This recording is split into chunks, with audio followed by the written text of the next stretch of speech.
Oke, halo, selamat malam sobat trader, teman-teman semua. Ketemu lagi dengan saya Adi Nugroho, market analis dari Forex IMF. Dan seperti biasa, setiap hari Minggu malam jam 19.00 waktu Indonesia Barat, saya akan mengupas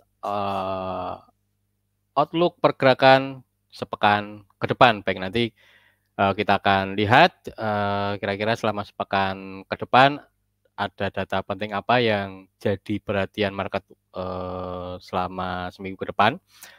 Dan juga nanti kita akan lihat dari sisi teknikalnya atau tinjauan teknikalnya kira-kira ada peluang menarik apa yang bisa dimanfaatkan dan juga level-level kunci yang bisa teman-teman perhatikan selama sepekan ke depan.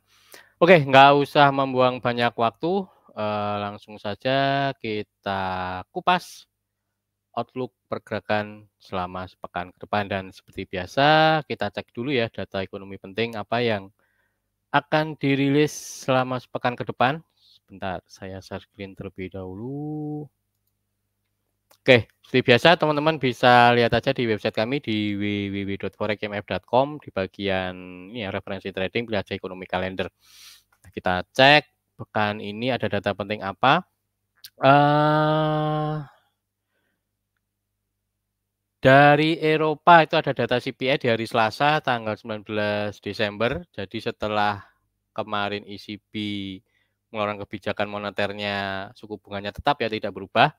Nah, data CPI kali ini bisa jadi penting karena ini bisa jadi rujukan kebijakan moneter ECB ke depan berikutnya, apalagi di tahun 2024 ya. Perkiraannya CPI-nya terus mengalami penurunan ya, mendekati target. Jadi terakhir itu di 2,9. Ada perkiraan CPI-nya akan turun di 2,4 kan mendekati target-target ECB itu kan di 2%. Nah, nanti kalau memang inflasinya terus melandai mendekati target, ada potensi ECB tidak akan mungkin sudah mulai menyetop laju kenaikan suku bunganya dan itu bisa menekan euro. Tapi hati-hati kalau nanti ternyata CPI-nya ternyata melonjak lagi, itu ada potensi euronya menguat. Untuk insight data CPI di pekan depan. Kemudian juga ada data CPI juga, ini data yang mengukur inflasi di UK. Kalau kemarin itu BOE juga tidak merubah kebijakan suku bunganya. Nah, data ini akan jadi penting untuk melihat kebijakan BOE ke depannya. Inflasinya juga terus mengalami penurunan sih terakhir di 4,6 meskipun ini masih jauh ya, ini masih jauh dari target. Kalau sama target BOE itu di kisaran 2%. Nah, inflasi Inggris sekarang masih di angka 4 itu masih jauh. Jadi kalau misalnya nanti ada kenaikan inflasinya kembali naik, kemudian ada pernyataan misalnya ini pejabat BOE menyatakan masih bisa menaikkan suku bunga lagi ya, itu akan memicu penguatan pound sterling, nanti tinggal dilihat. Namun kalau ternyata nanti CPI-nya terus mengalami penurunan, bahkan mungkin kalau misalnya turunnya lebih rendah dari perkiraan, itu bisa menguatkan spekulasi BOE juga sepertinya akan mengikuti jejak langkah bank-bank sentral yang lain, tidak akan menaikkan suku bunganya dan ada potensi pound sterlingnya bisa melemah selama sepekan ke depan. Nanti dipantau ya nanti ya dari Rabu ini datanya CPI-nya. Kemudian fokus utama pelaku market untuk selama sepekan ke depan itu akan tertuju di hari Kamis nih, ada data GDP dari Amerika Serikat. Ini data yang mengukur pertumbuhan perekonomian Amerika Serikat. Kalau sebelumnya di 2,1 diperkirakan 5,2, kalau saya ini terlalu apa ya? Terlalu ambisius kalau saya beri karena ada beberapa faktor. Salah satunya nanti aja kita kupas setelah ini ya, kita akan bedah semua kenapa saya bisa bilang kalaupun naik sepertinya tidak akan sebesar sampai 5,2 ya. Ada beberapa faktor nanti. Kemudian selain itu juga ada data Core PCE Price Index ini. Jadi ini fokus pelaku market, fokus pelaku pasar untuk pekan ini akan tertuju ke dua data itu. Jadi ini yang akan kita angkat selama sepekan ke depan, ini akan jadi perhatian pelaku pasar, yaitu data GDP dari Amerika Serikat dan juga data Core PCE Price Index. Ini apa sih? Ini salah satu data yang mengukur inflasi juga, perubahan harga di masyarakat di Amerika Serikat. Bahkan The Fed sendiri untuk mengukur tingkat inflasinya sebagai pijakan mengeluarkan kebijakan moneternya tidak hanya sekedar melihat data CPI, namun sekarang sudah melihat bahkan lebih spesifik lagi, lebih melihat data PCE-nya ini. Kenapa? Karena data PCE ini lebih detail, item-item yang diukur itu lebih komplit ya, jadi lebih detail. Itu kenapa The Fed sekarang melihat PCE ini, dan ini kenapa ini data cukup penting yang teman-teman wajib perhatikan. Kalau menurut saya sepertinya PCE untuk pekan ini akan mengalami kenaikan ya. Ada beberapa faktor. Nah, ini kita bedah nih, mulai kita bedah ya. Oke, saya cek di Trading Economic, ini semua data sudah lengkap. Ini semua data sudah lengkap, mengcover semua data-data ekonomi terupdate yang ada di Amerika Serikat sekarang ini. Kalau pertama tadi di data GDP ya, data GDP itu berarti data sektor, kita lihat pertumbuhan ekonomi Amerika Serikat biasanya di sektor manufaktur. Kalau diperhatikan dari sektor manufaktur, pertama dari business confidence-nya masih di bawah 50. Kemudian manufaktur PMI-nya ini juga turun, meskipun terbantu dari sektor jasa ya, terbantu dari sektor jasa. Namun kalau diperhatikan data-data berikutnya, industrial production-nya juga mengalami penurunan, manufaktur production-nya juga mengalami penurunan, kemudian durable good order atau pesanan barang-barang itu juga minus dibandingkan bulan-bulan sebelumnya. Factory order juga minus, kalau teman-teman perhatikan di sini wholesale inventories juga mengalami penurunan, bankruptcy ini perusahaan-perusahaan Amerika Serikat yang bangkrut ya, bisa katakan mengalami kebangkrutan, mengalami kenaikan. Jadi bisa bisa disimpulkan dari sisi sektor manufaktur atau dari sisi sektor industri kurang begitu bagus. Nah, ini bisa apa ya, berarti bisa katakan perekonomian Amerika Serikat sedang tidak baik-baik saja. Namun meskipun sektor manufaktur ini kurang begitu bagus, namun kalau teman-teman perhatikan dari sisi konsumsi masyarakat, pertama ada data kepercayaan kepercayaan konsumen ya, itu mengalami kenaikan lonjakan dari 6,1 jadi 6,9. Kemudian penjualan retailnya juga mengalami kenaikan yang cukup signifikan, untuk tahunannya saja hampir 2 kali lipatnya ya. Jadi meskipun dari sisi manufakturnya kurang begitu bagus, namun mampu diimbangi dari sisi konsumsinya, dari konsumsi masyarakat di Amerika Serikat. Consumer spending juga terlihat mengalami kenaikan ya. Kemudian kalau teman perhatikan dari sektor ketenagakerjaan juga cukup bagus, itu ya tadi seperti saya sampaikan, pertumbuhan ekonomi Amerika Serikat masih akan cenderung mengalami pertumbuhan, karena kalau dirunut itu GDP itu ditopang sebagian besar itu dari sisi konsumsi masyarakat atau dari contohnya penjualan retail tadi ya, penjualan retailnya mengalami kenaikan cukup signifikan, itu mampu mengimbangi dari sisi manufaktur yang kurang begitu bagus. Itu kenapa tadi bisa saya sampaikan GDP Amerika Serikat seperti ini perkiraan kalau menurut saya akan mengalami kenaikan, meskipun tidak akan setinggi perkiraan tadi ya sampai 5,2, sepertinya nggak akan sampai setinggi itu. Mungkin kalau naik hanya di 3 sampai 4-an lah, nggak sampai 5. Itu perkiraan kalau kita lihat data-data terupdate ya. Kenapa tadi saya bisa sampaikan GDP tetap akan tumbuh, ekonomi Amerika Serikat tetap akan tumbuh, namun tidak akan setinggi ekspektasi atau perkiraan saat ini. Kemudian juga data PCE, kenapa tadi saya bisa sampaikan kemungkinan PCE untuk pekan ini akan mengalami kenaikan, kalau teman-teman perhatikan salah satunya nih ya, tadi retail sales-nya naik, kemudian kepercayaan konsumsinya juga mengalami kenaikan. Kemudian kalau dilihat dari kondisi sektor ketenagakerjaan Amerika Serikat juga bisa dikatakan cukup bagus, tingkat penganggurannya turun, ini di luar perkiraan, dari 3,9 turun jadi 3,7. Kemudian non-farm payroll kalau teman-teman ikuti dari tanggal 8 ya, dirilis secara tidak terduga ternyata naik lebih tinggi dari perkiraan, atau bahkan lebih tinggi dari bulan sebelumnya sampai 199.000. Kemudian jobless claim-nya juga secara mengejutkan turun. Jobless claim itu orang yang mengajukan klaim pengangguran, artinya sekarang ini banyak masyarakat Amerika Serikat yang bekerja ya. Kemudian juga dari sektor upah juga mengalami kenaikan. Jadi rata-rata upah di Amerika Serikat itu naik dari 0,2 jadi 0,4, otomatis ya daya beli itu kenapa retail sales-nya tadi mengalami kenaikan ya salah satunya karena itu faktor tenaga kerja Amerika Serikat sekarang ini bisa dikatakan cukup bagus. Nah, itu bisa kenapa saya bisa sampaikan PCE Price Index untuk pekan ini ada potensi naik dan itu bisa jadi terus impact-nya apa, implikasinya pekan ini dolar ada potensi kembali menguat. Jadi perhatikan ada setelah mengalami tekanan yang cukup hebat ya karena spekulasi penurunan suku bunga The Fed sempat mengalami pelemahan untuk pekan ke depan ada potensi dolarnya bisa kembali menguat atau kembali rebound ya mengalami penguatan. Nah, itu dari sisi fundamental terkait data-data penting atau yang jadi fokus pelaku pasar untuk pekan ke depan selama sepekan ke depan. Nah, kemudian langsung aja kita lihat dari tinjauan secara teknikalnya kira-kira kalau dari teknikalnya seperti apa. Oke, pertama kita lihat dulu indeks dolarnya. Kalau tadi saya dari sisi fundamental saya prediksi saya perkirakan dolarnya selama sepekan ke depan ada potensi menguat. Selama sepekan ke depan ada potensi menguat ya.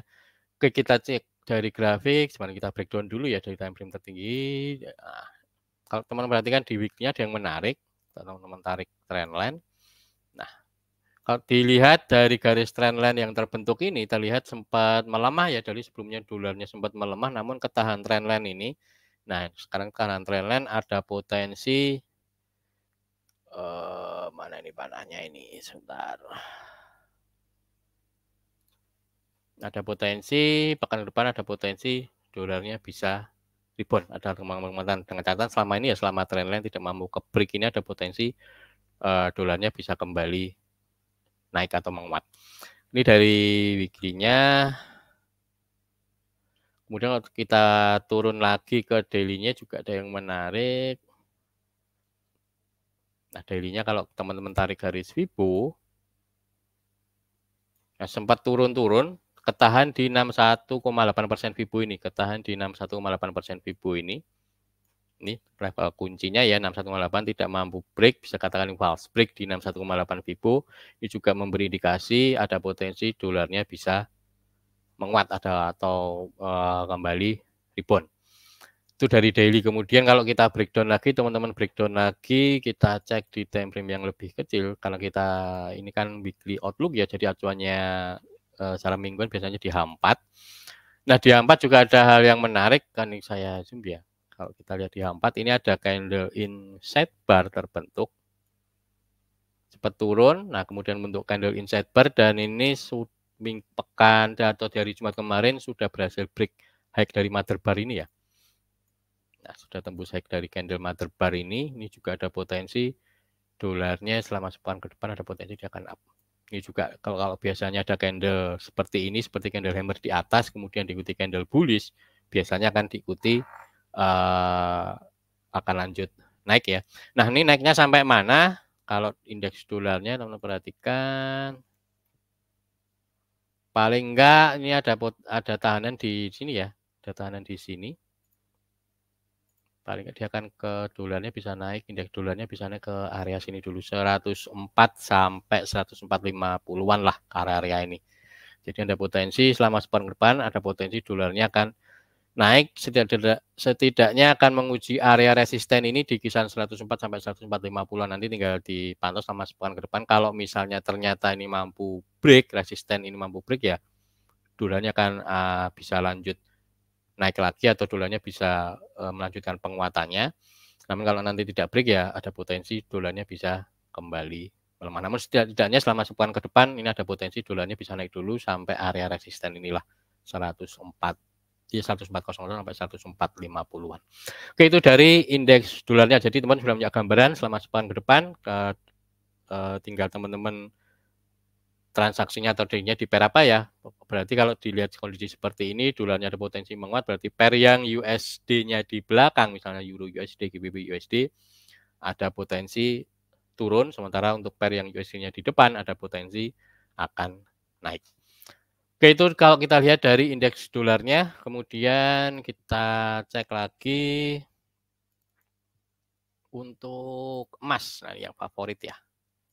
Banyak yang ngefans emas ya. Nah, emas seperti apa kalau tadi dolar indeks kalau teman-teman membandingkan indeks dolarnya mengalami ada potensi menguat, kalau teman perhatikan emasnya berarti ada potensi dia akan turun. Di sini juga terlihat di pekan kemarin sempat naik namun tidak mampu break area resisten ini.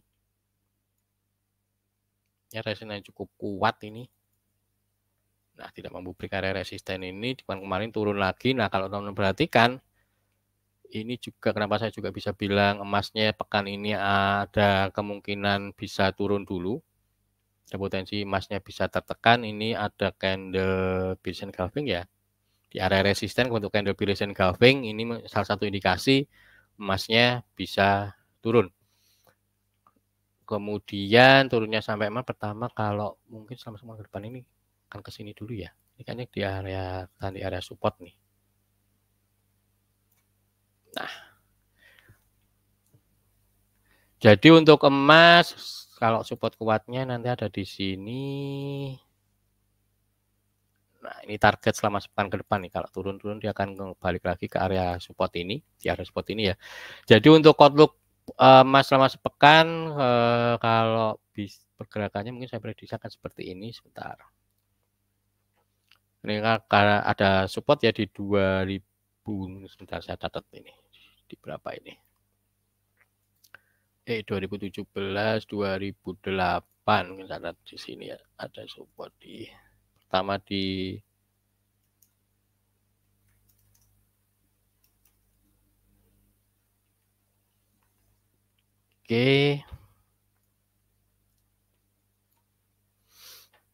kemudian resistennya itu ada di berapa ini? 2037, 2050-an. Di 2000.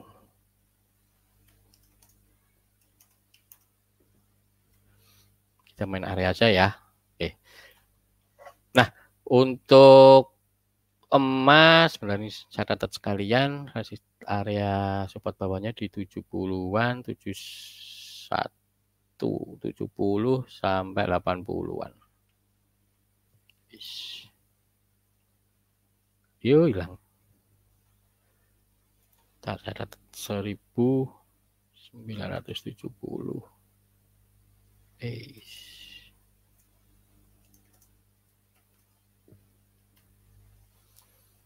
Oke, ini tadi di 2008 ya. Kemudian ini di 2007 sampai 2050-an. Nah, ini area-area support resisten yang teman-teman bisa perhatikan. Jadi